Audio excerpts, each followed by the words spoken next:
會覺得好奇怪咁啊！男士應該係下體諗嘢噶嘛，性咧會比較主動啲嘅。但係而家我覺得越嚟越多男士咧係慢慢喺夫婦裏邊咧冇咗個慾望。其中一個咧，我覺得即係會有少少覺得嗰種身水身汗啊，即係唔係好同女方啊好夾到咧。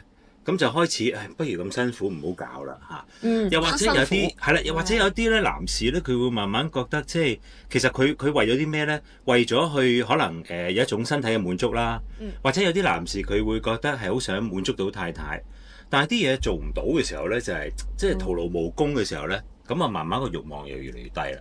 其實同個歲數會唔會都有關係咧？一定會有啦，荷爾蒙咁樣。荷爾蒙啦，坦白講嘅，即係咧歲數嚟講咧，男士係顯著啲嘅，即係隨住嗱，因為咧點解咁講咧？